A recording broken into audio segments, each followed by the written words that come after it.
So you've never fantasised about meeting Paul Hollywood and, the Hollywood handshake and all that? Strangely, no. I mean, isn't he just... Are we allowed to say this? Isn't he unsettling? We can talk freely about Isn't this. he unsettling in the extreme? I don't like the way he attacks things with his knife. I don't like any of it. He moves through life like he's God's gift, and he looks like he's been assembled from parts by a strange algorithm. Hello and welcome to The World as It Should Be, a podcast in which we ask our guests to tell us what they would change to help create their perfect world. By listening to what they'd like to change, we'll hear more about who they are, what they do, and what inspires them. This podcast is brought to you by the team behind Prima Donna, a uniquely anarchic and joyous festival of everything creative. My name is Shona Abianca, and I'm a book publicist working with some of the most thought-provoking authors writing today. I'm Catherine Riley, a writer and director of the festival. We're delighted to be your guides on this podcast adventure. The World as It Should Be from Prima Donna. Lucy Mangan is one of Britain's best-known journalists. She is a columnist and TV critic for The Guardian and has written for Stylist, The Daily Telegraph and many other titles. Lucy has written 5 works of non-fiction, including her memoir Bookworm and Memoir of Childhood Reading, published in 2018.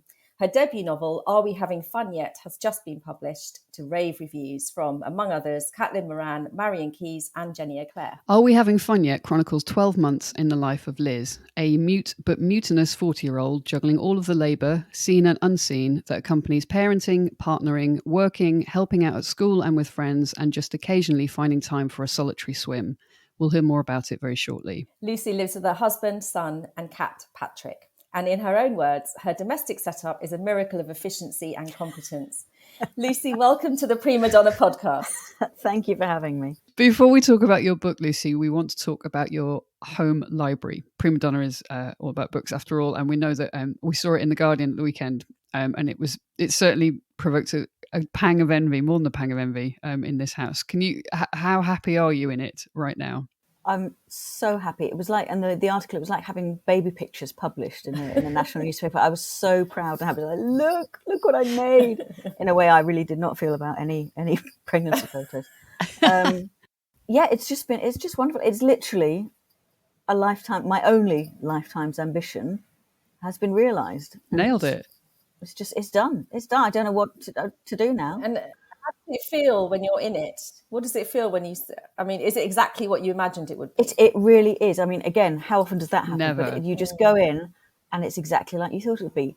Absolute inner peace. Everything just goes quiet. Inside you goes quiet, if you can imagine such a thing. No. And no, I know. And it's instant, and you don't have to think, you don't have to talk yourself down. You just go in there and you're there. And it's lovely. Was there any stress about where to put certain books, or the whole, people are colour coding and do all sorts of things? No, because it's my domain and I am queen of it. And what I say goes, because only I am going to use it. It's all my books, and my husband wouldn't look twice at what he calls my Bridget sagas and all the rest of it. And it's got my study in there, and the child's not interested. He's got his own bookshelves in his room. It's mine. That is perfect. So only you and the cat goes in. Cat can go in, yeah, that's fine. Wouldn't let a dog in, maybe, because it's quite noisy. I don't know, I'd have to think about that, but I don't have a dog, so that's fine. But yes, it was quite odd, actually, having to learn to shelve them according to just what helped me. So I had all my books that I need for the book I'm working on at the moment. Obviously, they went above the desk. But then I was like, but I really want my medieval history and social history books near me, because I want to do something on them. I don't know what yet, but one day I want to do something with them. I'm just going to put them next to those books. And I did. I took them all out. I took them out of the history section. I took the novels based there out of the novel section. I took my Chaucer biographies out of the biography section and put them all together, crossing boundaries willy-nilly. That's crazy. It's like a dream mishmash. It was like a rave. Remember, with great power comes great responsibility. I do try to remember that. I do, honestly. Come out with a crazed look in my eyes. Yeah. Trying to reorganise the larder or something. Yeah. Do you go in to escape, just to breathe, or do you go in there to work? Bit of both. I try not to abuse it. I try not to go in there just for fun. To drink? Just when I fancy it. I go in there when I'm stressed or when I have to work. Often, see, the two coincide. But I try not to go in there just for, shits and giggles. It's a semi-sacred space. Is there a bottle of gin in there? There is booze in there, yeah, Great. but I can't justify a fridge, so I have to just ferry mixers in there. The ice and the slice. Yeah. Amazing. Wow, very jealous. Yeah, me too. Yeah, I was very jealous when I read it. I'm sure people up and down the land were. Thank you. I'm jealous of myself. I look around it and I'm like, I can't. I want to embrace it. I want to get it closer to me. I'm like, I can't believe it. So never let it be said I don't appreciate it. I look at it every day and go, how did this happen? I never in a million years thought I would. That's great. Have something I could look at and just feel pure joy about. That's great. Like I'm really genuinely pleased for you. I'm pleased for anyone that achieves that. Like, thank you. That feeling. It's such a good, rare thing. Anyway, on that note, do you want to tell us about your new book, which is another great achievement? Yes, it's my first novel, which feels a bit weird because, just made it up, didn't I? Not out of whole cloth, it must be said. It's the diary of a 40-year-old mother of two. I'm, of course, a mother of one, so I mean it was an incredibly wildly different, difficult creative leap. And she's married to a barrister, which I'm not. But yes, apart from that, I would say much of it chimes with Marian life. But it was fun. Yeah, it's just a diary about not the difficulty, but the frustrations of modern motherhood and particularly of marriage, both of which I find quite difficult and not necessarily fun all the time. Not as much fun as I was promised, and not as much fun as a library. I mean, combining the two is quite difficult, I think. Parenthood and marriage together. Yeah. Oh, I thought you meant the library and the husband. Yeah. Well, that too. Yeah. That too is take the edge off each other. Yeah. The book has been described as great fun with a top note of rage, which I loved. Do you think that sort of sums you up as well? Apart from the great fun, I think that's fairly accurate. I mean, I'm the quintessential 2 drinks below par personality of Woodhouse fame. But yes, as I was writing it, I sort of thought, it'll be great. I'll be able to get down everything on paper that annoys me during the day and the weeks and the years with my husband and not with the child, but with motherhood. And then by the end, I thought it'd be cathartic. And by the end, I was just more full of rage than ever. I was like, look at this. Look what is actually the truth. And for most of us, and how little things have changed and how slowly they are changing for women in the home and the labour division and the unseen stuff that goes unappreciated, even by you, because you just do it automatically. You think you don't suddenly catch yourself in the day going, I am thinking in 7 dimensions and 3 years in advance as I empty these bins. I'm amazing. How exhausting it must be to be doing this all the time until you write it down and your husband comes home and goes, where are my keys? Yeah. They're in your pocket. Yeah. And all we think about is the stuff we haven't done. We don't really think about the stuff we have done. Yes, I've got no done list. I've only got the to-do list. Right.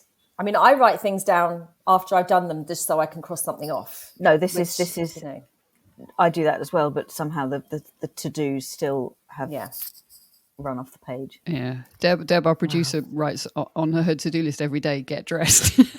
I do. And she doesn't always get to that one. No, same here. Have a shower.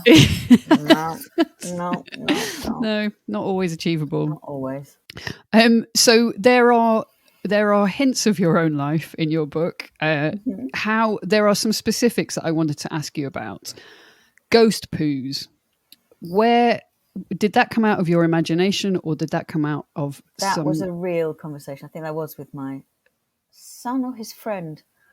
But yeah, there was just this, they intrude into your life. You suddenly find yourself discussing how if you do a poo, mummy, and when you wipe, sometimes there's no mark. I'm like, I know, it's incredible. Well, did it ever happen?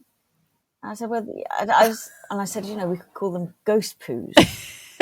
And then it got led on to what happens if they also disappear around the U-bend. So you don't actually, can the poo be said to have existed at all? And we decided, very deep. I know. It's we take our points of departure, but we try and go somewhere interesting with them. And yes, of course, it did exist because what was once in your colon is now elsewhere.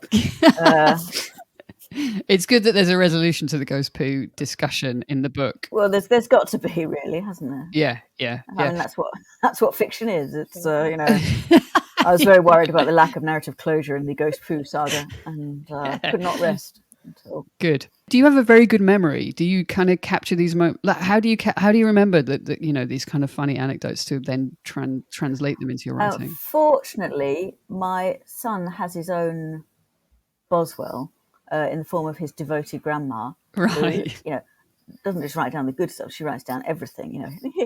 He very cleverly turned his head to the left. His hair grew all day, and things like that. But she does write down all the funny stuff, and I just nabbed her notebook really because to tell the rest of the family, when she raised her sister. Yeah, and that's stuff. very cute. Was there anything in that notebook she didn't want you to see? No, it's for all the world. It's a gift. My son's sayings are, a gift to all the world. And she must be quite delighted that some of her stuff has ended up in your book. I hope so. She's not read it all yet, but she's she's one of the 3 pages a night before she falls asleep reader. So she'll get there in the end once she's finished her latest thriller, I think. Tell us about the process of writing it. Is this a lockdown book? Well, thank God I'd done the bulk of it before. And honestly, I cannot remember because the last 18 months, 2 years, I think for all of us, I wish I'd written stuff down because it's just one amorphous blob to me. Yeah. It's weird, isn't it? But I know I'd done the bulk of it by the time the pandemic arrived. Thank God, because I don't think that's a time for doing heavy creative work. I think a lot of writers, they could manage journalism, they could manage book reviews maybe, but actually writing a novel or anything of length, non-fiction of length, I think was sort of beyond most of them.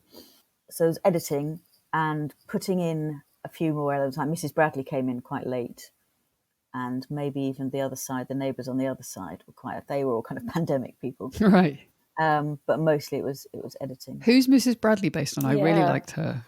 She's based on sort of the last generation of my family, my grandma, Right. that kind of northern matriarch and Scottish matriarch of the old school, the Coronation Street and the Joyce Grenfell, stately as a galleon. Yeah, because she was described as sparse but full of wisdom, I think, by a reviewer, which I do think really sums up the older generation, doesn't it? Also, the genius of setting children just dig a hole. Yeah, that was my grandma. See, my grandma was, because her husband died just after the war and left her with 5 children under 7, so Catholics, and no money. And so they had this great time. She used to send them out to dig a hole in the garden. Yeah. Get them busy, Yes, I'll send, and you can have a cup of water. I mean, literally, cups of water out in the garden, digging this hole, the 5 of them. Genius. Brilliant. Okay, let's move on to your 3 things to create the world as it should be. We'll talk more about your book as we go along through them, I'm sure. Do you want to talk us through your first innovation? I'm going to start with the most important one, which is to ban any chocolate-based creations in Great British Bake Off. Any creations that depend on basically just beating the heat of the tent rather than your own skill and technique and artistry, because it drives me insane. It drives me insane. Oh no, his bird cage with a working hummingbird has melted in the heat of the tent. Well, then don't make the tent so hot. Let the hummingbird in the gilded cage live. This is not what Bake Off's about. Do you think that adds to the excitement, though, the danger and the excitement of watching? Don't we need the peril? No, because it's completely extraneous. I mean, it's pretty unfair, I suppose. It's, you're not, as a bake, it's completely unfair. It's completely random. Some bits, some people survive and by virtue of that they win. When others melt, it's just chance. It introduces this element of chance, and I won't have it. No more tempered collars. It's very unfair and completely counter to the ethos. So if you were invited onto Bake Off, Would you say no if you were invited on to Bake Off because of that? Oh, I would have to, because I cannot cook, and I certainly cannot bake. There's a bit in the book actually that's drawn from life, because I literally once, tried to make a cake for my husband's birthday, and I was so furious. I made this fucking cake and poured the batter into the whatever it's called, cake tin. And we're talking the most basic. I mean, it was it was a sponge. It wasn't even going to be 2 layers. Poured it in there. It came out shallower than it went in, which is technically impossible. And a pancake, I think that's called, isn't it? I wish. I mean, it was inedible. It was. I don't know what happened. Well, I do. It was baked with hate. You're supposed to bake with love. It was baked with hate and resentment. Not for him, but for the act of baking. And I think that's what went wrong. What did he say? What did he think about it? He said, "Thank you for the thought." We threw it in the bin. In the book, he said he thought it. In the book, he said he thought it was a frisbee covered in shit. Yeah, because in the book, because this all I did this before we had a child, I think, and but in the book they cover it. Evie covers it with icing. She's just learned about primary colours and she wants to make them all, and then she mixes them together so it looks brown. They ice it in essentially brown icing. Yum. And so later he says, "I said Liz says you're very good to have had a slice." He said, "Oh, I thought it was a frisbee covered in shit." To find out it was technically a cake was quite a nice surprise. But I didn't even bother. I don't think I even bothered icing it. I took one look at this depressed. So I was going to ask disc. if you're a good baker. Yeah, you have answered that question already. No. So you've never fantasized about meeting Paul Hollywood and the Hollywood handshake? Strangely, no. I mean, isn't he just distressing? Isn't he not? Are we allowed to say this? Isn't he unsettling? We can. We can talk freely about this. Isn't he unsettling in the extreme? I think distressing is an excellent way to describe it. I don't like the way he attacks things with his knife. I mean, he's. I don't like any of it. It's he moves through the tent, he moves through life like he's God's gift, and he looks like he's been assembled from parts by a strange algorithm. I assemble a handsome man, but it was a prototype. It was a beta version of some computer program. Yes, and they got with piercing eyes, Paul Newman eyes, but too pale, and made him into something by George Romero. He's one of those men that's just good enough to get away with stuff and think he's good looking and just have just enough people agree with him. I mean, he gets the girls. I know, exactly. There's just enough. It's like there's just enough women give birth over history to have kept the myth alive that it can be all right. So when you're writing, Lucy, I'm presuming you don't make cake to snack on. What do you snack on when you're writing? I buy cake. But do you know how much cake you can easily buy? And it's really nice. And it's uniform. Is that your snack of choice? Sweet over savoury? I've got a very sweet tooth, but I tend not to snack because I'm at home I've worked from home for 12, 15 years now, and I would be, I mean, I'm bad enough, but I would be the size of a house if I snacked. So I generally don't. But given my druthers, I would cram Battenberg into my face morning, noon and night. Like logs into a sawmill. I'm not going to argue with you about this anger about chocolate tempered collars and all those kind of things. You're No, you can't, because I'm completely correct. So I do feel we'd lose some of the peril, but then, as you point out, Paul Hollywood stalking the tent brings its own peril anyway, so that's okay. Also, but it's not a justified peril. The peril comes from compete. I'm sorry. Anyway, we'll leave it there. Clearly, I'm not going to convince you fully. We might come back. Let's see. I actually really want Lucy to go and do British Bake Off now, because that'd be amazing, wouldn't it? Yeah. We're going to campaign. They'd be like, make pastry. I'm like, what? What, make what? I've not done anything. You'd just be like, no. I could ice a ready-made biscuit if that's of any use to anyone. A lot of sprinkles. No, I don't cook and I don't bake. Well, you've got a library to attend to. Yeah. Oh, yeah. When you do bake, you bake with hate. Yeah. Yes. I say bake with hate, and you won't be asked to do it again. You'll save yourself a lot of time. Excellent. Moving on. Do you want to talk us through your second choice? My second choice is we need to reintroduce rationing, but for everything. So food, clothes, carbon, in the environmental salvation sense, but just everything. And I'm not quite clear on the details yet. I think about it a lot, but I have competing visions. Do you get a lifetime allotment right at the beginning and just, have, your parents have it in trust, your coupons in trust right, while you're young? Or do you get free run while you're young and then just have a weekly apportionment like wartime rationing? But I think it's the way forward. It's the only way we're going to solve climate crisis, and people are too stupid to do it any other way. They're too selfish, too stupid. We need all to be just told what to do by some basically tyrannical government. I get that, it's got its downside, but you get a certain amount of everything per week, month, lifetime, whatever we decide, or whatever we don't decide, a government imposes upon us, and everything becomes very streamlined. I see it as quite, after an initial sort of transition period and riots and things, I see it as a very peaceful time. having pushed through that initial meltdown. What do you think we should ration first? I would start with clothes, but I would say that because I'm not very interested in clothes. But I think it's probably easier than food because I think people get quite panicked if you start with food.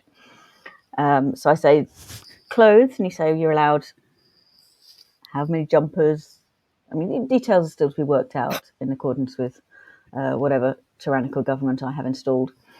So yeah, a clothing allowance either for, as I say, you could go big and just a lifetime, and part of me wants to just hand out lengths of material and go, there you go, just cut off, from, I want to say at the moment I want to say the phrase bolts of worsted, but I'm not even sure that's a thing. But I want bolts of material being, cut off in the streets and just handed to people. But I suspect we'll have to be a bit more forgiving than that and say you're allowed so many pairs of trousers a year, so many tops, so many jumpers, one coat for every 5 or 10 years, I would think. These are just basics. for every occasion, for any occasion, one coat, whatever the occasion. Yeah, you don't get a choice. This is not what this is about. It's about removing choice. Streamlining life. This is the northerner in you. It is, I think. I don't really see, there is no need for more than one coat in life, and I probably mean that literally. Like, you probably could, once you've reached your full height, you get your coat, and that's it. I'm very disturbed some kind of durable by this. material. But rainy weather, autumnal sunny it weather. It will be a coat for all seasons somehow. Yeah, just take it off. Yeah, just take it off. Look, she's really worried. You see, this is why I start with clothes, whereas Shona probably wouldn't. What would you start with, Shona? What to ration? Yeah. Oh, possibly shoes. Oh, interesting. I was going to say flights. Oh, yeah, well, flights will just be banned. Flights will be banned. Oh, or right. Because remember, I said you have a carbon allowance. So by all means, if you want to spunk your carbon allowance on a flight somewhere that you don't need to go to in your coat, which you won't want to show off anywhere anyway, see, it's all going to begin to tie in. It's all going to work lovely. That's true. Well, a few weeks ago, I would have said petrol because that was driving me nuts. Exactly, that will come out of your carbon allowance, you see. Carbon emissions allowance. So, there'll be freedom to make your own choices within a very limited system that will save the planet and also just introduce a really nice element of freedom, really, and admin to shopping instead of having just, endless choice and nonsense. How though will we waste time procrastinating if choice is taken away from us, if websites are not there to be browsed endlessly for coats or shoes or flights or, whatever peccadillo we have? I think particularly for writers. If lockdown's taught us nothing, it's that we all have the capacity to stare at a wall for quite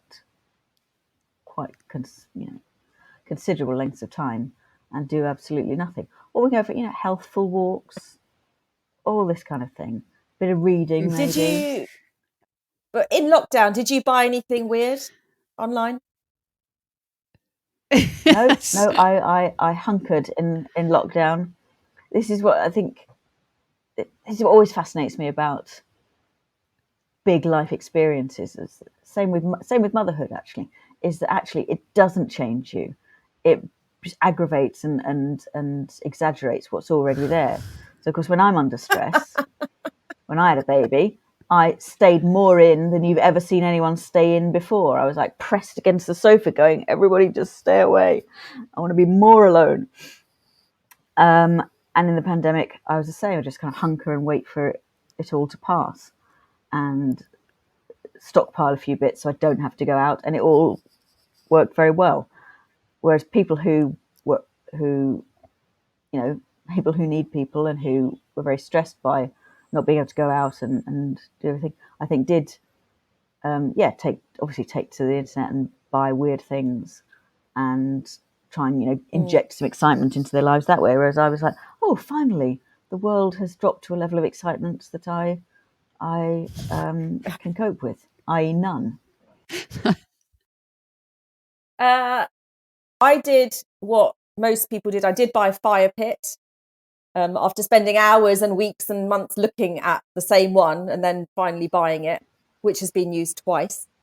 And yeah, and then the other end of the spectrum, for some reason, and don't ask me what I was thinking, I bought a clip-on fringe to see how I would look with a fringe. Oh, sure. And I just thought, well, I did have insomnia and at one point. And the answer is not good. The answer was horrifying. Horrifying. I'm good, yeah. Okay, Lucy, this sounds like a lot of work, a lot of admin. You seem pleased about that aspect of it, but you are. So I'm assuming you have an extremely busy life. How would this fit in between all the other millions of things that you have to do that you also describe in the book? I find paperwork very soothing. I trained briefly as a lawyer. I was a trainee lawyer. And I qualified on the Tuesday, left on the Friday, because what I didn't want was responsibility for my own files, and that's what you're supposed to do. They keep saying to you, oh, not much longer now till you've got your own clients. And I was like, I don't want to do that. I want to carry on filing bits of paper at company's house for, and being a gopher. I don't want any kind of real responsibility. But I love paperwork. I even sort of enjoy doing my tax return and things like that. Right. So I'm all for the practical benefits of and social and environmental benefits of rationing, but I'm also fully up for the admin side. Okay. It will only add to my quality of life to be able to be sorting out coupons and arranging how much everyone can have of everything. It would please my crabbed little soul no end. Excellent. I love it. I think it's also a good stepping off point to your third and final thing. Do you want to talk us through your third choice to change the world to make it as it should be? I want to start a chain of hotels for introverts. These will be quite small, compact buildings because you don't need much. We don't need much space. But what I want is very, very liberally scattered, small places with quiet rooms, possibly fully soundproofed. Might not need to go that far, but I think in an ideal world, we'll have soundproof rooms. When the day or life just gets too much for you, and your social batteries just suddenly go completely flat, you can just book in to the nearest hotel, which ideally would be some, like going to a Pret. It would be one every 100 yards or so. And you would just go, oh my God, I cannot bet if I have to see one more person barges into me or comes into my outline, I have to go to one more meeting or one more anything with humanity, I'm going to go spare. And then you just take yourself off to Introverts.Are or Introverts Are You, no one else. Easy introverts. Easy introvert. Introvert jet, intrajet. And you just book presumably there yourself in. wouldn't It'll be be an automated system. no automated receptionist. system, Yeah. And you can book yourself in for, I think, probably an hour-long increments, or a day and a night if you're very lucky, and just do nothing, be quiet, and know you're not going to see anyone for an hour or however long it takes you to just, the batteries to come back up and be restored. And would there be presumably no devices, no connection to the outside world? No, it's not about that. It's about, doing whatever you need People. to get to, just no people is the important thing. No actual flesh and blood people. No actual living, talking people. No living, talking people. Or no, you see, the thing I didn't learn for years and years and years is that the clinical definition of an introvert versus an extrovert is that an introvert is drained by interaction with people, and extroverts are restored by it. They're given energy, charged by it. They're given energy by it. That's literally the difference. And I remember talking to the psychologist who was telling me this, and I said, she told me that extroverts gain energy from being with people. I said, really? And she said, yes, I keep a panel of extroverts for just this purpose, to test these mad things I'm taught. And they say it's true.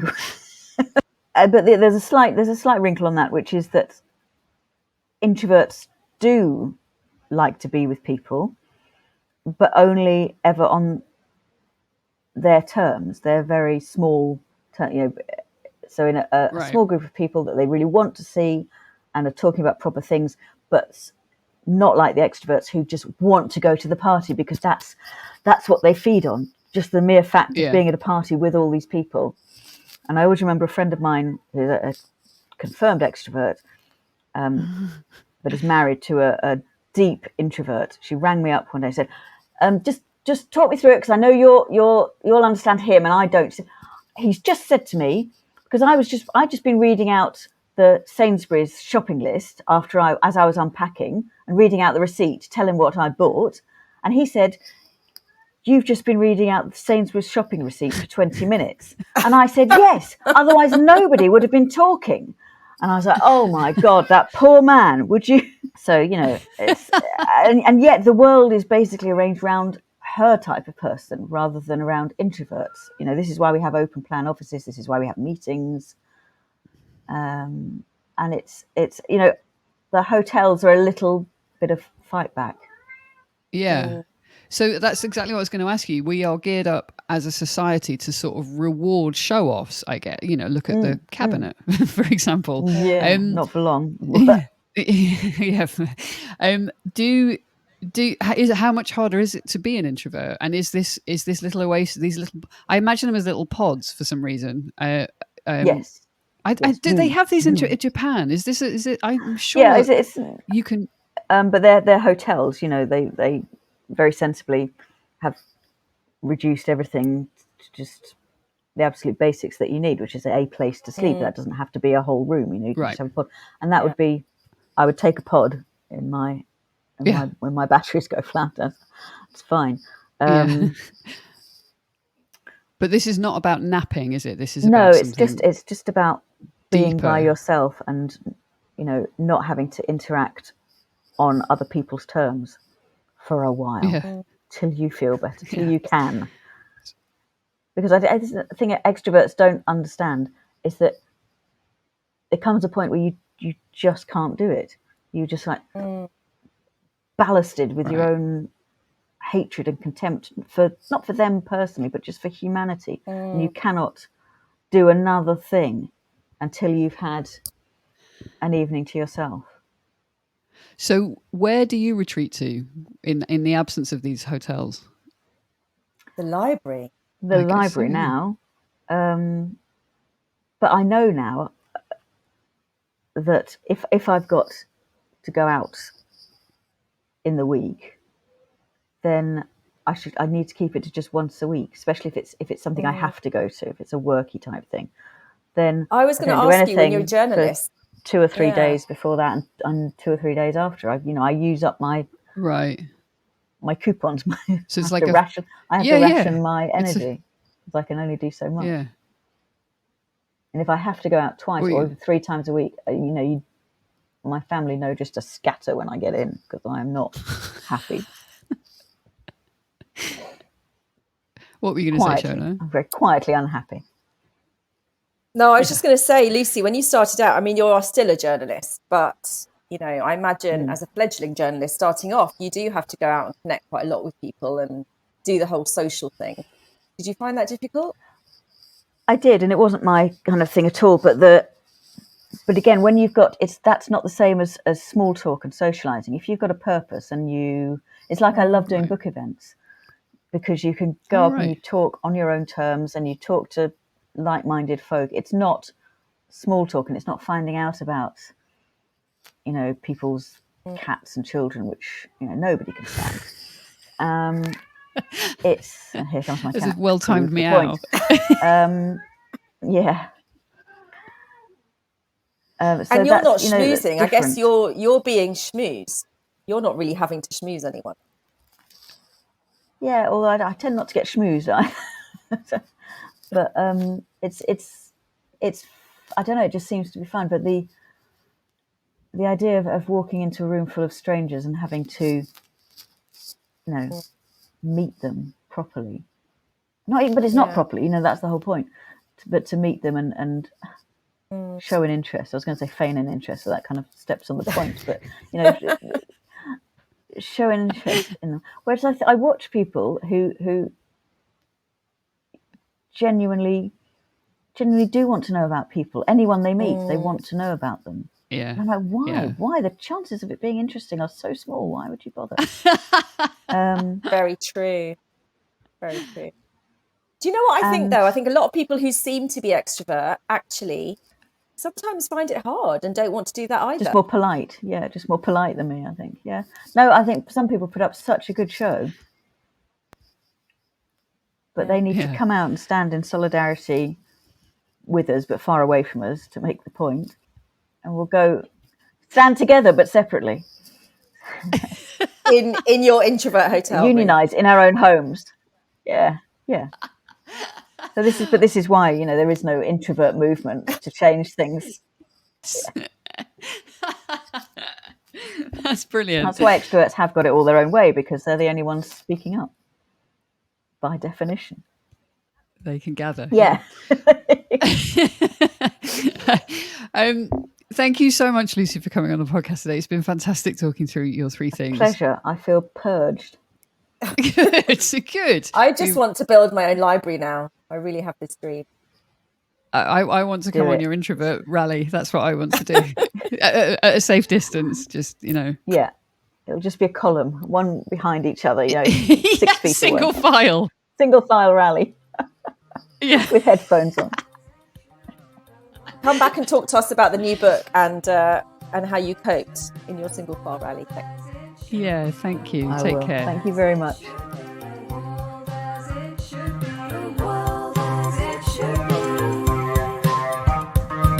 The World as It Should Be from Prima Donna.